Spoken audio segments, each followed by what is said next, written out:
Welcome to E360 TV, the live streaming and on-demand destination for influential voices and enlightened audiences. We offer trending, grassroots, and purpose-driven content across a diverse range of interests. E360 TV is more than just watching programs. We offer the ability to interact with live shows connecting audiences to real, authentic influencers and storytellers while streaming to millions of devices.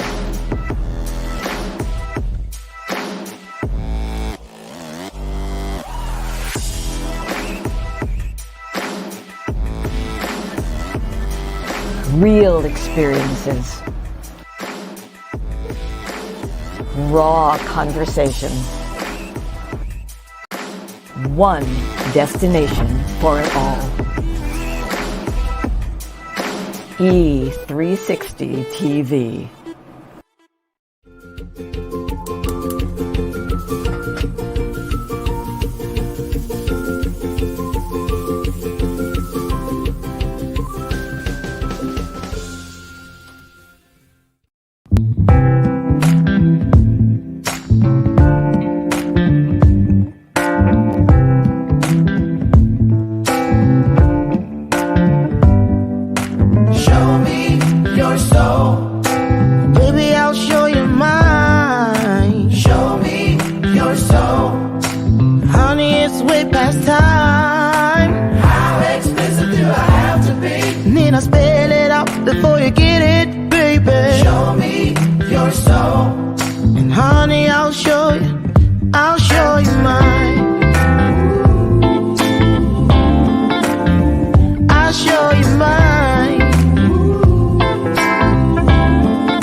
Don't see what's yours for the taking tonight. Ooh, show me your soul, baby. I'll show you mine. Show me your soul. Can't you see it's way past time? How expensive do I have to be? Need I spell it out before you get it, baby? Show me your soul, and honey, I'll show you. I'll show you.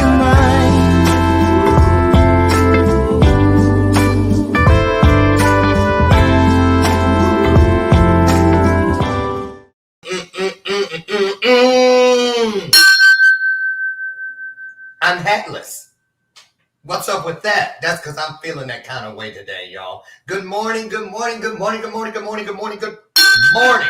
Welcome to Monday's installment of Bathrobe Moments. It is the fourth day. Uno, dos, tres, cuatro. What is it? Octubre. Cuatro de octubre. I don't know if that day is supposed to be in there, but anyway, for all of you Espanol speakers, tell me how it's supposed to be. Who knows how to spell in Spanish? I don't. But anyway, good morning. Welcome to today's installment. I'm so happy to be here. How are you doing? It is a kind of grayish, cloudy day here in Chicagoland. But you know what?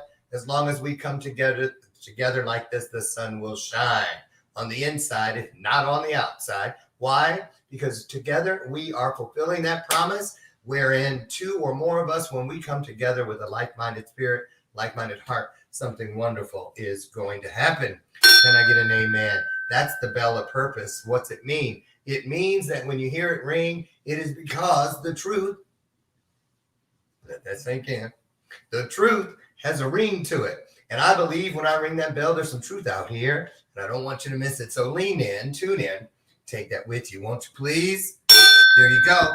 At this point, help me welcome to the show. She's here every day, Monday through Friday at 8 a.m. Central. This is my version of Ed McMahon. This is my gal pal, my girl, Lucy McGillicuddy Ricardo.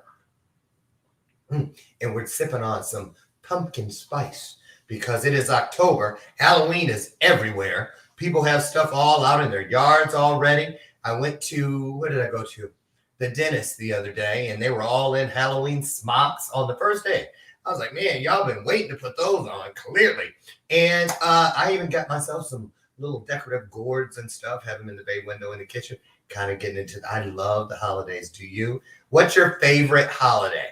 Put it in the comments. What is your favorite holiday? Now, not to lead you, but my birthday is the 4th of July, which is, in fact, a holiday. So feel free to use that one, too. Even though it's my birthday, that is not my favorite holiday. Who can guess what my favorite holiday is? Da, da, da, da, da, da. You're a mean one, Mr. Grinch. Those are 2 hints. So, anyway, welcome, like I said, to today's show. Here's what's going on today. I have brought in Daniel ECHAVERIA. I've spelled his name wrong in the promo and left one of the R's out. Y'all got too many letters in that name. I'm just telling you, you might want to. So anyway, I brought him here today because over the last couple months even, I've been bringing people in, sprinkling them in like a nice, what do you call those things? Ingredient, a nice flavorful spice into our regular episodes here to kind of give everybody who has never experienced the Power of We Symposium coming up April 28th, 2022 here in Chicago at the beautiful Stan Mansion. We bring in hundreds of kids from some of the hardest hit areas around the city and surrounding areas, not just Chicago, but some of the surrounding suburbs. And we pour into them. We turn them into the stars for the day. We give them experiences that we hope they'll never forget. And so this year, instead of just starting the promotions and the Facebook ads, I thought, we can show you better than we can tell you. But we're telling you too. So I guess it works in both directions. I've been bringing in people that have been in the audience, people who have been on the stages, sponsors, all of them. And today, it's a little different because Dano from Weekly Dose of Dano, you might remember him here on the E360 Network, is one of our 2 main stage MCs this year. So I wanted to find out from him, how's he feeling, what's he learned, what's he expecting, and what this experience / opportunity means to him. But before we get him in here, I wanted to show one of the MCs that we've used in some of my other events, Dom Fawcett. And he and his wife, Sophia, were the MCs for the Next Impactor a couple years ago. So I wanted to share it so you could hear a little bit from Dom. Hold on. Okay, here we go. Bear with me. I'm not techie, y'all. Here we go.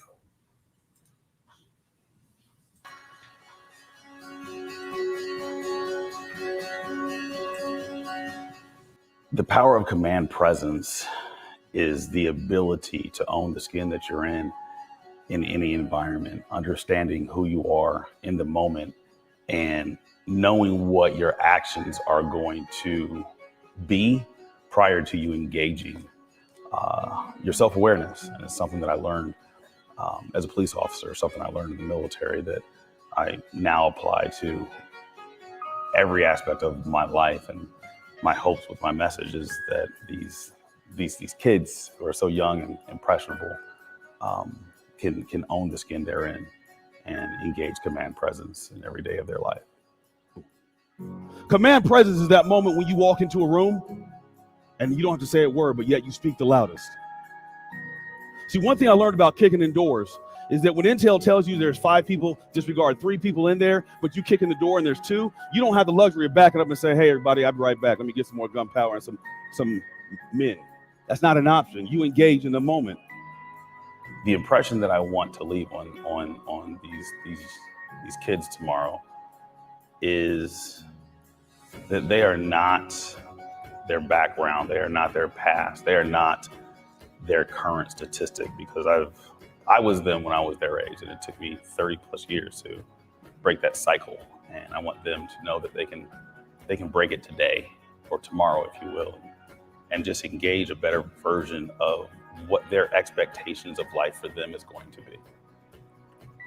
How many of you have dreams of grandeur and want to live a certain life, but aren't quite sure how you're going to make that happen?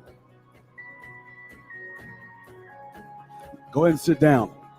Let me explain something to you. I'm going to talk about the power of command presence, and don't talk while I'm talking. Every single thing that you dream of having, you will have. There's a couple of you that will end up being multimillionaires in here. It's for you to determine who it is.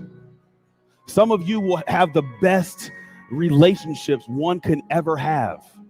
It's for you to determine whether it's not it's you. I'm the CEO of a company called Think, React, Lead. Some of you will be CEOs and the founder of your own companies, not company, but companies. It's up to you. To me, the power of we is strong and simple at the same time. I think there's no power without we, if you will. I think it takes, as the old adage or saying goes, it takes a village to raise a child. I think the power of we embodies that on levels that most in society won't or don't. The power of we to me means that all these different people from different gender associations, different races, different ages, different ethnic backgrounds come together and share a like experience to create the power of we. Some of you want to be lawyers, some of you want to be doctors, and you're not sure how. Some of you want to go in the military. You're afraid to bring that conversation up. Some of you know you're going to be a millionaire, but you don't know how to tell nobody. It starts with disregarding all of the adversities and negativities that you hear. And here's another one. If you don't take anything away from this conversation that I'm having with you, think about all the negative stereotypes attached to your race, your ethnic background, your gender, and your religion, and don't do any of them. If you can manage just that, success is inevitable.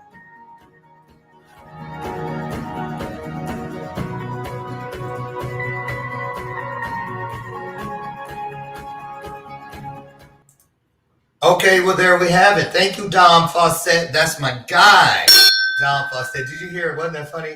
And he really did it, too, several times during the thing. Let a kid be taught. Don't talk when I'm talking. I tried that one time. I was like, I'm going to pick that up from Dom. My next time I was at a school, I did it. They almost ran me and chased me out of school talking about, don't. You got to have the command presence. Trust me, I tried it. You cannot fake it. You cannot fake it.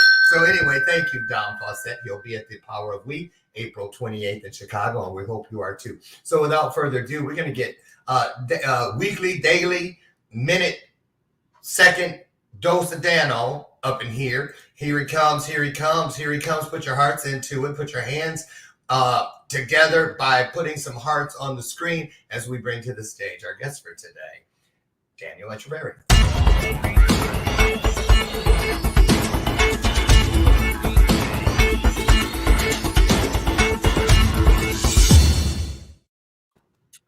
What's going on, Lauren? What's going on? I saw you getting pumped up back there in the green room. I did. I was just. You were so into it. You slobbered all over yourself. I'll tell you like walking around. How are you? Life is amazing. Life is beautiful, and that's always my answer every time somebody asks me that. How are you? I'm perfect. I started a new trainer today. She let me audit her class with the guys over 50. And I've seen her. I call her the general. Her real name is Kathy, I found out today. And boy, I switched from my young 25-year-old trainer over to her. And she's like my age, but man. So anyway, yeah. So I had to get up early. And I didn't intend to get up this early, but I got up at 2:30 this morning. Worried about her. So, and I wanted to get things out of the way that I usually do when I come home at 6:30 from the health club, get them out of the way because I knew I wouldn't get home until 7:30. And here we are at 8 Central Time. So that's what I did. How was your weekend? Oh, it was an amazing weekend. Yesterday I was at the Eagles tailgate. We started at maybe The 7. rock band, the Eagles? Huh? You're a little young for them. No, the Philadelphia Eagles. Hotel California is such a lovely place. Sing it with me. It's such a lovely. I'm shocked you know about the Eagles. The Philadelphia Eagles. Football, sports, down, set, hut. Never heard of it. No. Anyway, go on. So we started at 7 in the morning for the tailgate. It was absolutely amazing. Thank you for everybody who came out. If you're watching this right now, I thought tailgating parties were where y'all drank and stuff. Who said no? Me? That's what they show most of the time. You guys put in the chat. Didn't you think tailgate parties were they out there drinking and just acting all silly with those foam hands and big old hats and stuff? What were you doing at 7:30 in the morning? So we were setting up. We had tents, we had music, we had alcohol there as well. It's just everybody coming together. We know the city of Philadelphia. We're a rough town, so if you ain't with us, then you're against us. So it's good to be a part of a community like that. And who'd they play? The Kansas City Chiefs. Oh, I heard the Kansas City Chiefs spanked that ass. Yeah, they did. Yeah, big time. Everybody kind of knew going into it that we weren't going to really win. We have a new coach. We have a new quarterback. It was just so exciting to see all of the great talent that's on there. I remember the last game that I went to, it was against the Atlanta Falcons during their Super Bowl year run. And man, let me tell you, if you have not attended a sport event ever or recently, you need to go back out there, practice, safe. I go to no sports event. You got to experience the energy. Huh? No. Experience the energy, man. I watch on TV. I can't get the COVID watching on TV. I'm just playing. Hey, so you've been seeing all kinds of stuff. I hope you've been doing your research on the Power of We, since you're going to be on the main stage with a beautiful, lovely Miss Tracy Randolph. You two will be co-emceeing the full day event. And you're not that far off in age from our target market, if you will, which is high school and early college. Sometimes, depending on the city we go to, when we were in Atlanta, their greatest need was for their middle school. So we geared everything for middle school.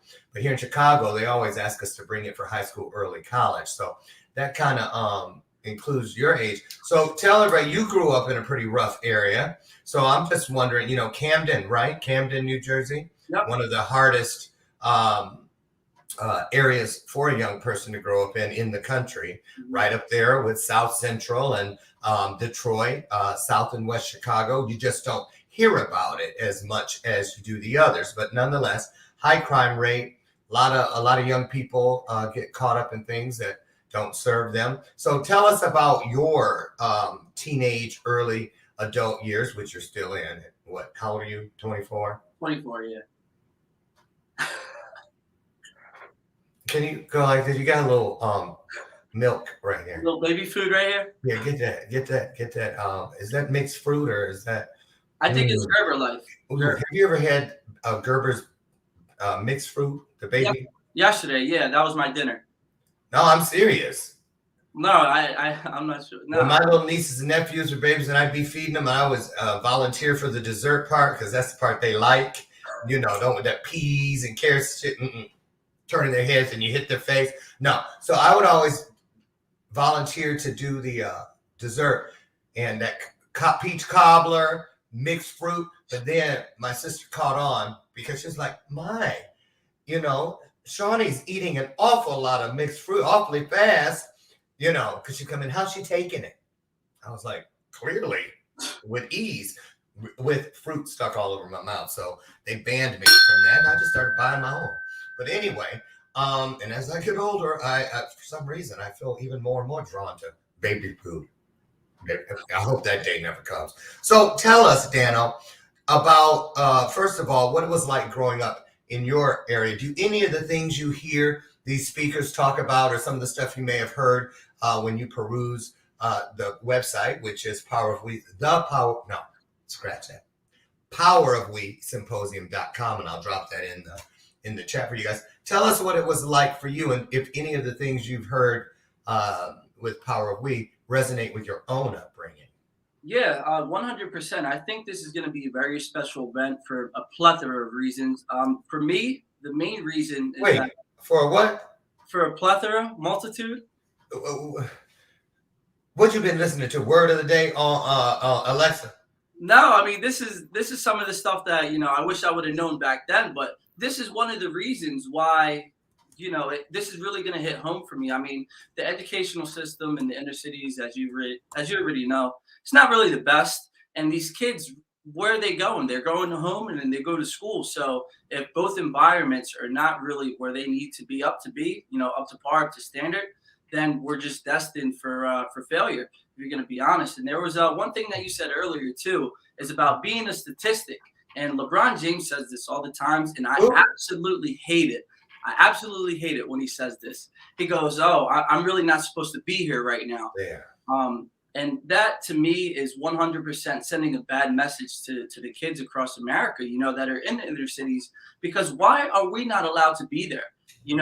They say being people of color, I'm changing my light color. Yeah, people of color. I'm Puerto Rican. If you're African American, Spanish, Hispanic, Asian, whatever you may be, you are 100% allowed to be there. And I think with this Power of We Symposium is a great. We what? Symposium? Oh, they just said symposium. No, the Power of We Symposium, this is a great way for students and young people to really understand that they can have anything that they want. It's true. There we go. It's home. There, I knew I'd find it. I was like, how come he glows and looks more tan than me and I'm black? I had to find the right color light. Nah, I like me. So you're right. We access, and that's why we stage the Power of We in venues unlike a Marriott Courtyard. Nothing against you, Marriott. You're our hotel of choice for our events, but we ain't having the symposium there. Why? Because kids can go there for anything. Go there, spend the weekend, swim in the pool, that sort of thing. But we wanted kids to come to places like in Atlanta, the Biltmore Ballrooms, and also in Chicago, the beautiful Stan Mansion. Places where when I was their age, I would just stare at them as we drove by or watched them on television or whatever, thinking that a kid like me was not ever going to be granted access into such a place.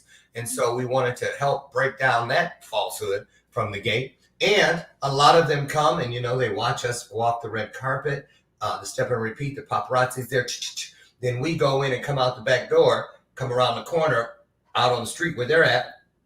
And then we ask them, what was it you think you just saw? And they all say things like, ooh, a bunch of celebrities. Ooh, we saw some stars. So I say, well, that's stargazing. That's okay, because you haven't walked down that red carpet your own self yet. But we promise you, if you walk down that carpet with an open mind and open heart, and you pour in and allow yourself to be poured into while you're here today, when you walk back out down that same red carpet, you'll no longer be a stargazer, because you will be well on your way to becoming a trailblazer.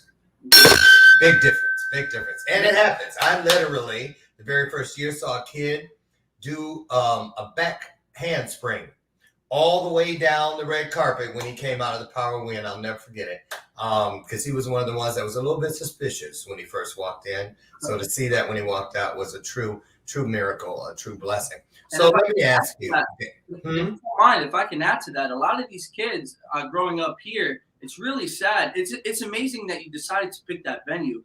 A lot of these kids, here in Camden, I bet it's the same anywhere, they don't step foot outside of their immediate environment. I know kids that have never even been to Philadelphia that are in Camden, and it's just a few steps away. So just the fact that I don't think you really understand, or I hope. Oh, yes, I do. The power of that location. Oh, yeah. We have kids who have told us, that they say from Inglewood and some of the surrounding areas, the hardest hit areas of Chicago.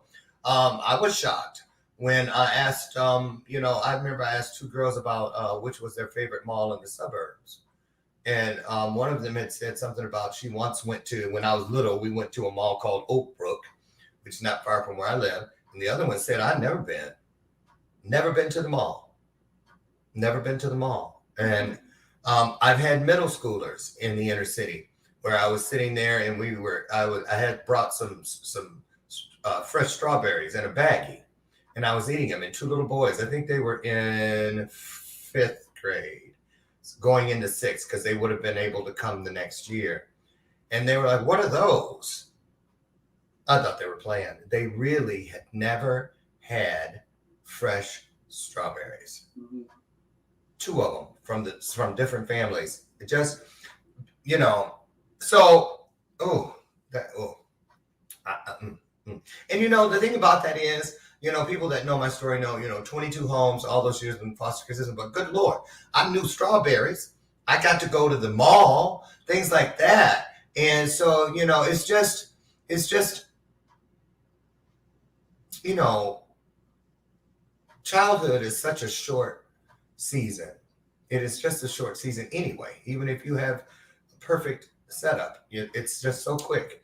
But for a lot of these kids, it's very brief, because they have to become adults to stay alive in an adult world very early, as early sometimes as 5, 6 years old. When we went to Atlanta, they called us down there, and the reason they chose middle school was because 2 years ago they were seeing an influx of heroin addiction as early as 5th and 6th grade. Kids were having sex as early as 4th grade and things like that. The suicide rate was hitting a hot spot right around 6th, between 6th and 7th grade. So these things just really, speak to the need. So let me ask you this. When you were growing up and you were in Camden and you were in high school, what year did you graduate first? 2015. What? 2015. 15. Bye, honey. Have a great day. You graduated from high school in 2015? Yep, 2015. I'm still wearing a pair of socks from 2015. Yeah. Oh my goodness. It wasn't that long ago. It wasn't that long ago. But you know what? It feels like an eternity. It feels like an eternity. Okay, for you. It feels like yesterday to me. 2015. Okay, let's talk about the 4 years that you were in high school. Kids that you had grown up with, you go off, some of you go to, I don't know how it is where you are, but in most big cities, you may be in junior high and elementary together, but when it comes to high school, kids go off to different ones. So let's say your best friends that you went to high school with, that you grew up with, did any of them fall by the wayside for whatever reason, dropping out, drugs, gang involvement, jails, prisons, death? What did you experience? What examples did you see of losing your peers in high school? What was it like? Yeah, so I can give you a few different angles on that. So I was actually the one that went away to a separate high school. I went to Paul VI, which is a Catholic high school, and thankfully I had the luxury, my mother, being the wonderful woman that she is, sent me over there because she knew that I shouldn't be in that environment, because what it is you know what these kids grow up to be. So one of the examples, to answer your question, I believe I was in my junior year of high school, and I had a kid that came over. We went to the same middle school together, and he came over, so we were talking, and he goes, "Hey man, did you hear what happened with such and such?" I don't want to say his name, but did you hear what happened with this kid? I said, "No, what happened?" He goes, "Oh, he just got locked up for life for attempted murder." And I'm not sure if it was for life, but when you hear something like that, you're like, wow, I definitely saw that coming since we went to middle school together. And another thing that happened recently is a kid that I went to high school with, we were in homeroom together, and he sat next to me. He actually passed recently, I would say within the past 2 months. So when you How old was he? Maybe 23. And what happened? Do you know? No, I think it had something to do with, I don't want to give a guess. So what does that do to you?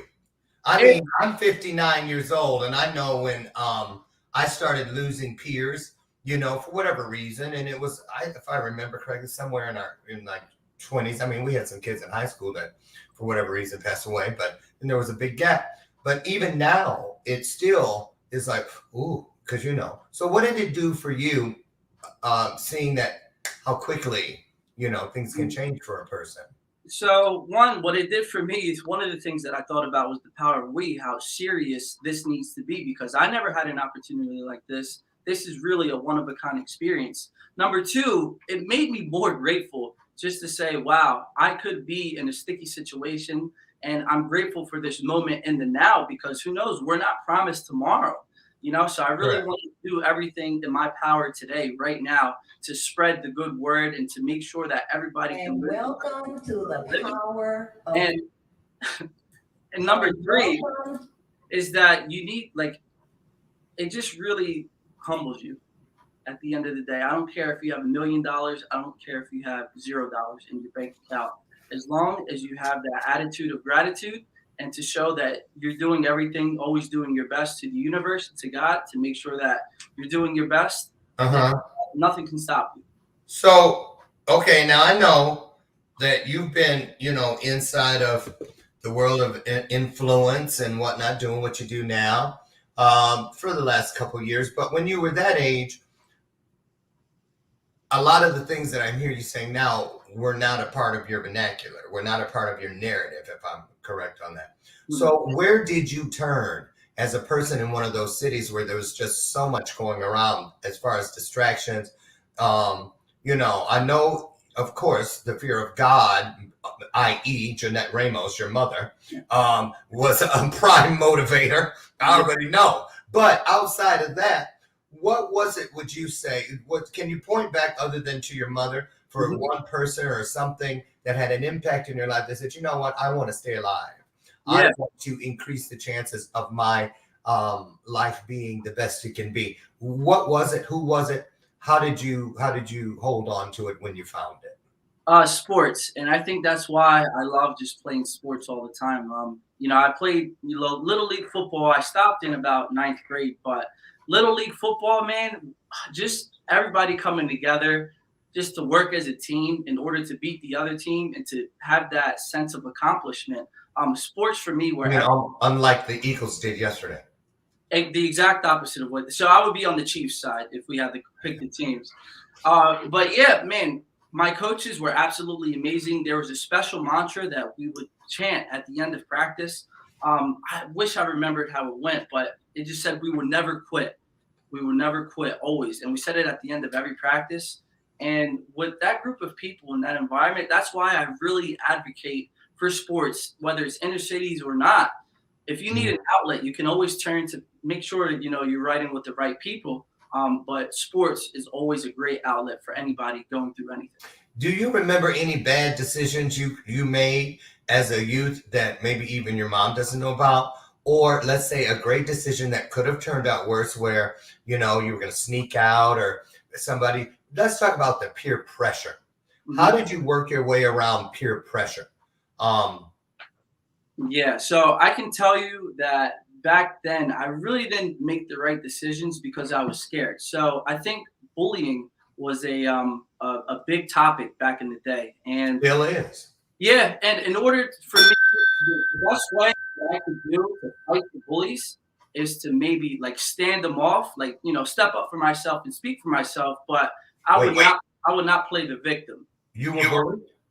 I started to be, and then in order to counter that, I wanted to go on the offensive. So if I know somebody was going to come at me, I was the first one to go, come at them, but not in a physical way, and verbal. So that was one of the decisions I wish I would have changed because I didn't know how else to fight it. I thought, if you're not on the offensive, then you're just going to be receiving it.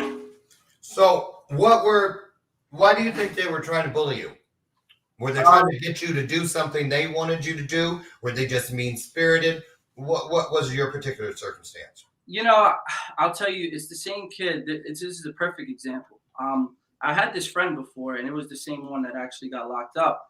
I called his phone maybe back in middle school, but I forgot what I needed him for, maybe to invite him to a birthday party or something.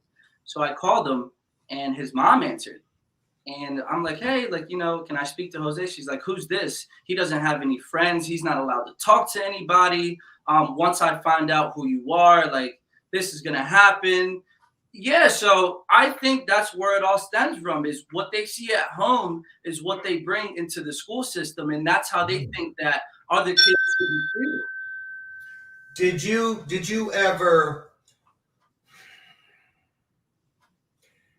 Well, let me ask this. So when you were the kid, say you're in high school, the age group that we're working with this year at the Power Wing Chicago, how far could you dream realistically? What when you thought of this is as best as it's going to be for me, this is what I want more than anything. Now think back seriously to when you were there. What did you feel was allowed for a kid like you going to school in Camden, New Jersey? Everything you'd seen in your neighborhoods or where have you? How far were you able to dream at that point? What did you see for yourself? So I can tell you, I didn't. I didn't at all. And this is all still pretty new to me about the idea of dreaming and having what you ask for. Before I found out about the law of attraction, I talk about this show all the time. I talk about this on the show all the time. Is I didn't have any sense of direction. I was just wandering aimlessly through life. I would just go to the gym. I would go to work. I would go to my job or go to school. And that was it. I didn't see anything beyond that, beyond my immediate. And we're not taught, or maybe we do as kids, we know how to dream. We're like, okay, I want to be a pirate, or I want to be, a football player, whatever it may be. Then did you say pirate? Yeah, a kid's dream, man. No, Ahoy! And then you act and you have that sense of wonder. But as we go through life, it starts to get knocked out. Small by small, whether it's your parents, hey, knock that off. Why are you acting like that? And right. I got to the point where I was just really focused on what was in front of me. And that was it. I couldn't see beyond that. Now, you have an older brother, Mm-hmm. right? And what's his name again? Lewis. Lewis, that's right. Now, Lewis, older brother, always kept his nose clean, very responsible. Mm-hmm. Went to college, got at least one degree that I know of, right? Dean's List, multiple years, yeah. Right. What's he do for a living? He's a police officer. Police officer, right. No, he actually owns his own business, actually. He does both, right. Yeah. Now, I'm assuming, correct me if I'm wrong, there's probably a little pressure from Big Brother to keeping his eye on you, making sure you do the right thing. Because it's the three of you, because I've read your mom's book. Where's Mom by Jeanette Ramos. Jeanette, feel free to shamelessly drop that plug into the chat, please. Great book, by the way. I've read it. You should too. So Dan, Danny, I covered them all. Let me just ask you this. Did you feel when you were in high school, did you see other kids that seemed to have opportunities when they talked about going to a big college or what they were going to get, they needed to get on the SAT? And did you feel like that wasn't the path for you? Because let's talk about that. Because you tried to do what your mom has multiple degrees, a master's degree, she's a social worker, has been for decades. So you had a lot of great examples, which is a piece missing for a lot of inner city kids. But you had those two examples. But then you got to college and you found out it wasn't quite the fit for you. Tell us where you reached then. What did you think immediately? Did you think when you knew at that moment, college is not for me? Okay, because that was me. I'm a 12th grade education. I've got some college. I still can't pass that math class. If I pass that math class, I probably have a PhD. But I can't get it. Can't get anything because let's just say I have not passed math. I'm a wordologist, not a numerologist. So what did you think when you knew in your spirit that college was not what you were cut out to do? What did you have to reach for at that time? So this is single-handedly the decision that has changed my life to put me into the seat where I am right now. I can tell you, I absolutely, and maybe there's another college kid that's watching this right now. You need to hear this. I absolutely hated. I was livid going to college. I can't express how much I hated it so much. Oh, you didn't want to go from the beginning? So I did community, and that was pretty easy. But once I went to Rowan University, that place was not for me. I hated it. So it was when I actually stopped going to classes halfway through the semester, and I just started to pick up more shifts at the at where I work. And I can tell you, if I wouldn't have made that decision, I didn't know what I was gonna do. I had no idea. Like I just told you, I didn't see my dreams. I didn't know what I was gonna do, but I knew that I had to make that decision. And I think I knew internally and spiritually. I didn't know back then, but I knew this was the best course of action for me. And if I did not take that course of action, I don't know where I would be, but I can tell you 100%, if I didn't know and I didn't act on what was best for me, I would be in a so much worse place than what I am. And I mean that with all of my heart and soul. So did you feel like a failure because you thought that was your own, or did you say, oh, I'll just go in the military? I mean, what were you thinking? The thing that really I was nervous about the most, not even about being a failure, because with today's technology, you can find courses and YouTube University. There's other ways to learn. So I knew that. But the thing that really made me scared and nervous was what my mom would say and what my brother would say. Because if you don't have that support to say, okay, we understand college isn't for you, you can go do whatever you want. If you have that working against you, I know a lot of kids go to college to appease their parents. So it's not even a good fit, right? Yeah. So I was just really, really like shaking. Like I was so nervous to tell them, but fortunately, they knew that I knew enough about myself and that I was confident in my decision, that they supported it 100%. So I was really nervous. Did anyone, as growing up through the high school years, did anyone ever attempt to recruit you into gang activity? Thankfully, no. But that's because I didn't put myself in those situations, because I was smarter than that. Did you have any friends that ended up getting involved in gangs? Yeah, I have, but I don't really talk to them anymore, but they did end up in that lifestyle. Yes. Mm-hmm. What about peer pressure for drug use and things like that? How'd you push that off or deal with that? I was never really, that's not something that I was raised growing up with weed or alcohol. Thankfully, I never really seen that. So I always thought that, okay, if you smoke weed, then you're going to end up this way. In order to fight it off, though, I just knew that it wasn't for me. I always thought about the legal aspect, because only now it's starting to be, legalized. Legal, yeah, for medicinal and recreational, right. So it was just like knowing that if it wasn't for me, you're not going to tell me what I know is best for me. So it was really filtering out and blocking out all the noise from anybody that tried to do that. Is there something in your mind, Daniel, that still today at 24 years old, that you have not experienced, that you have always grown up believing was not something accessible to a Spanish kid from Camden, New Jersey, that you still would like to experience? What would one of those things be? Just any one of those things. Me, so I always wanted to fly private and go to the island of Fiji. Those are some of the goals that I have, and that's what I want, because I just audition for Survivor. That's where they shoot it. One more time. Survivor. They shoot the show in Fiji. That would be pretty cool. But I know. I'm getting ready to apply again. Are you? Yeah, I made it to the finals. Remember that, y'all, 4 years ago, and then I couldn't go because of my knee. I hadn't gotten my knee done. Yeah, so I'm gonna reapply. They said reapply when you get your knee. So I've had it a year. I'm gonna go. They need a seniors though. Survivor, the seniors. Because they always trying to push the old person off first. I see what's going on there. So I don't know. Anyway, but I think you should. And even if you don't get it that way, you should just go ahead and get it any way you can and get there. Boom, check that off. So listen, we're going to take a brief pause.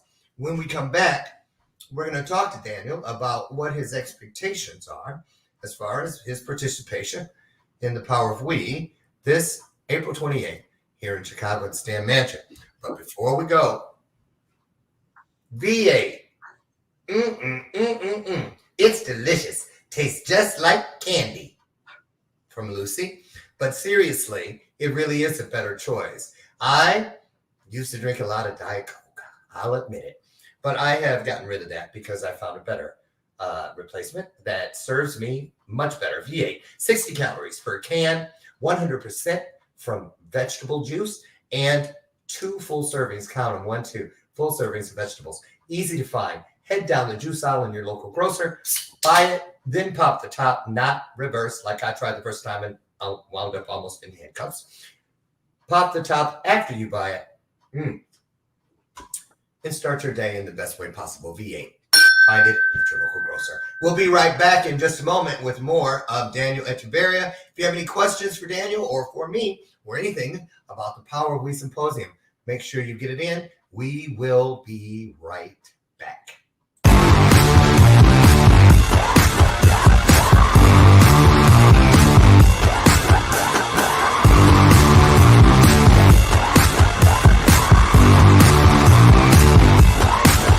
I received this insight about a title called Prisoner of War. The book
And welcome to the Power of We Symposium.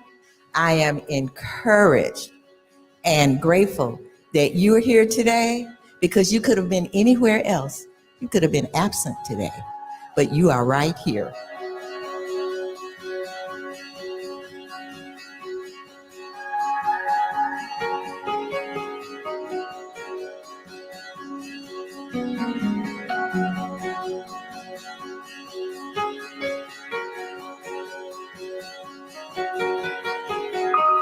We was able to see who he truly is, a well-dressed, groomed young man that's going to be the next doctor, the next president, the next lawyer. We don't know. But see, this is the thing. It took me started with one idea, one dream. And then from there, it kept building up to where we was building that community.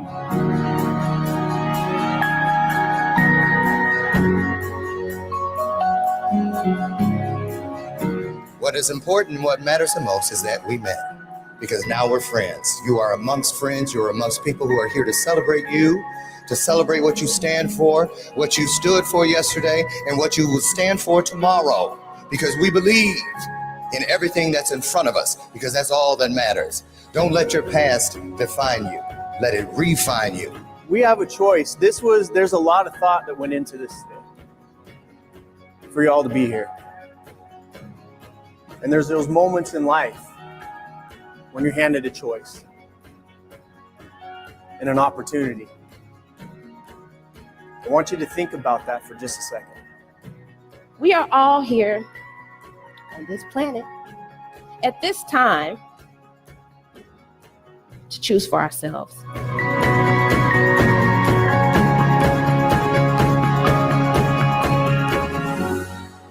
The change starts within us. And we have to believe that we can make that difference. The power of we is to show not just you, but to show the world that together we are all the same. We are unstoppable when we work together. It's not about the money, but money does help. Don't let society fool you.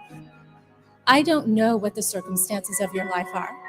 I don't know what life is like behind your closed doors. I don't know what you say to yourself at the end of the day. But I do know this, that whatever you choose, you either can become defeated or defined by it.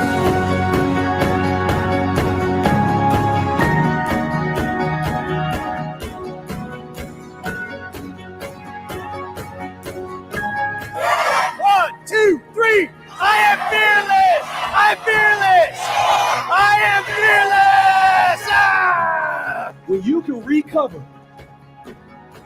and assess your situation every single day throughout the day and look at yourself in a light that nobody else sees you.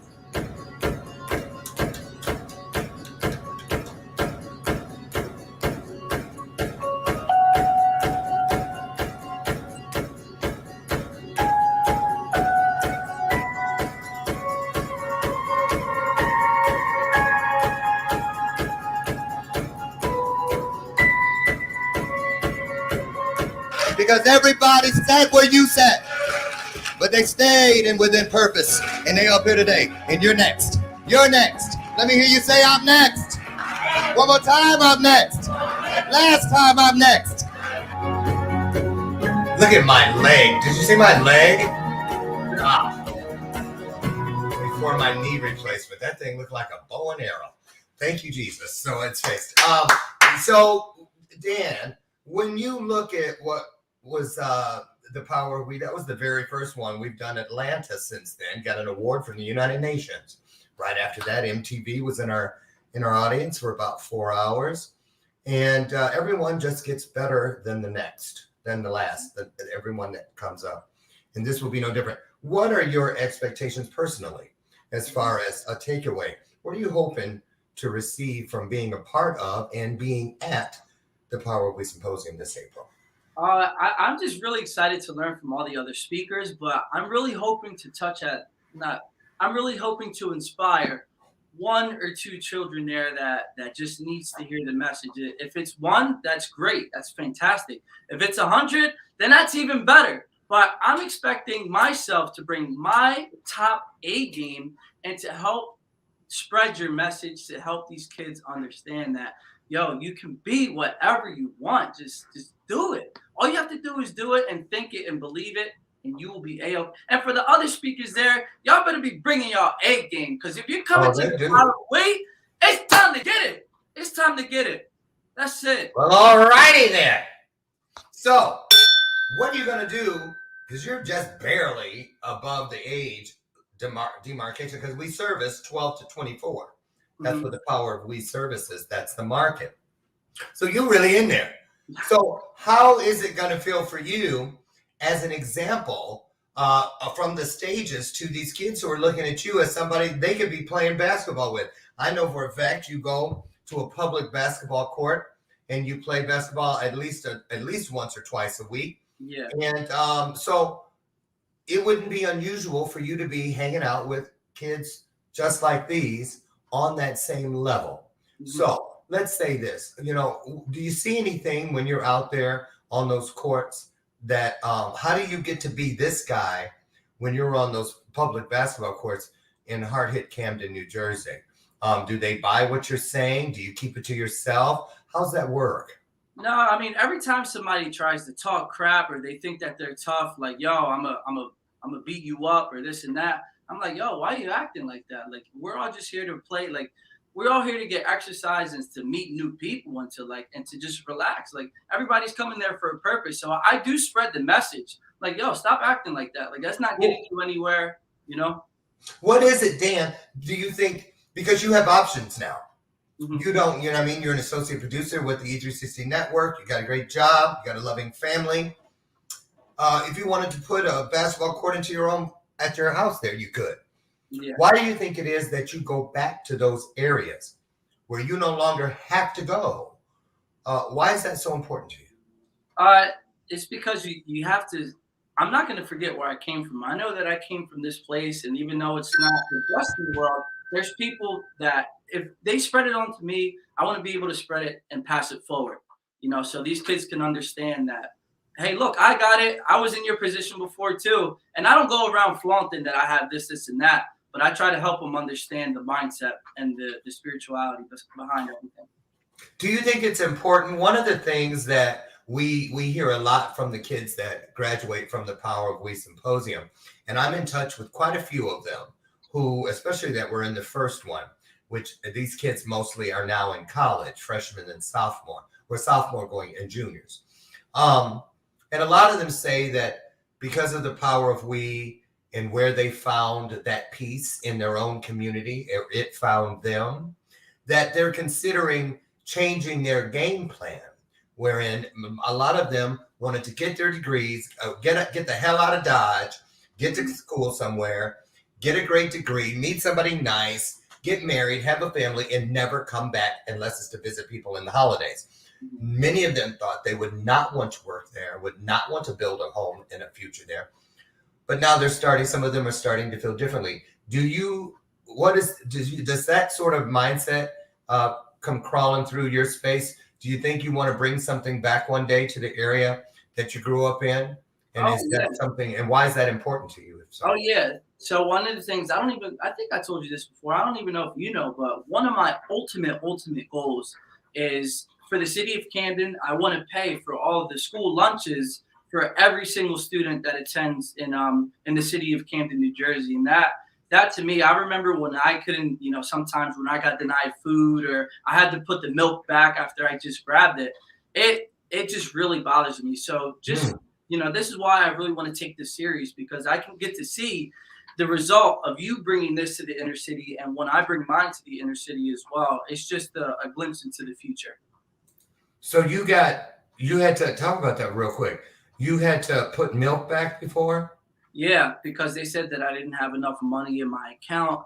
And, it's very embarrassing when you see all these other kids having their food and you have to put the milk back because, they said that you can't afford it or this and that. No, you can't tell me that. I know what I'm capable of. Just because I'm here right now doesn't mean that I'm not able to access all of these different types of, monetary values. It's just really annoying.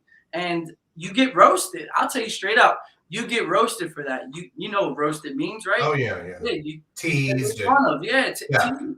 So it's just nobody should have to go through that because I agree. They can't control that. I agree. Listen, everybody, if you would like to see Daniel ECHAVERIA in action, follow his show at Weekly Dose of Dano TV on Facebook, and you can find him also by downloading the E360 television app and watching him on a variety of platforms that his show is constantly being aired to. If IG is your jam, get to Dose of Dano, and along the bottom of your screen is how you'll find him on Facebook.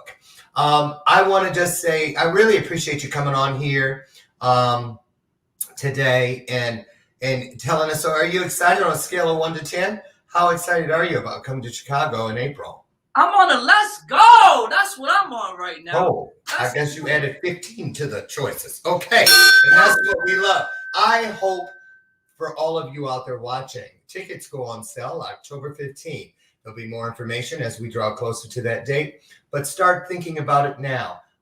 If you know anyone who has ever been to the Power of We Symposium or even the next Impactor, something really, truly wonderful happens when we fulfill that promise I mentioned at the top of the hour, wherein 2 or more of us with like-minded hearts and spirits comes together for one common purpose. And so we would love to have you guys here. You don't want to miss it. Even when we show the footage and things like that, it's just still not the same as if you're there in person. And so these kids are counting on us to pour into them. But guess what? You really need to think about allowing them, giving them permission to pour into you as well. That's where the full circle, the two-way feed takes place and changes you could never imagine happen. So April 28th, for more information, stay tuned to powerofwesymposium.com or just DM me and I'll be happy to speak with you privately if you have some questions other than the ones we've addressed here. Daniel, what's on your schedule today? What do you got going? So I'm going to make some more TikToks. I have to do that. I'm going to just work on the show. Season 3 is coming out within the next 2 weeks. So it's time to work on season 3 for today. That's awesome. Well, the best to you. And again, thank you so much for showing up today and taking some time out of your day for us. And as for you all, God bless you. I'm so grateful for us being here together today and every day, Monday through Friday at 8 a.m. Central. Now, I have a request. Get out today and do your very best. Be your very best. The 4 Agreements asks us to do that in every way possible. So today, just start by doing this. No matter who you run into, what situation you find yourself in, leave that person or that situation just a tad bit better than the way you found it. And you will have taken strong to stronger, bright to brighter, nice to nicer, and strong to stronger. So get out there. I love you. I'll see you here tomorrow morning, 8 a.m. Central, God willing, when Shauna Schoen will be our guest. And you don't want to miss that, do you? Have a great day. Be good to yourself and be even better to everyone else. Thank you, Lauren. I appreciate it. Thank you. Bye-bye, all.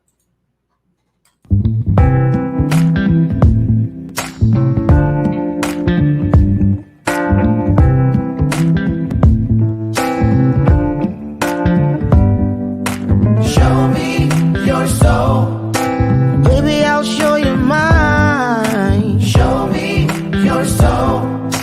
Honey, it's way past time. How expensive do I have to be? Need I spell it out before you get it, baby? Show me your soul.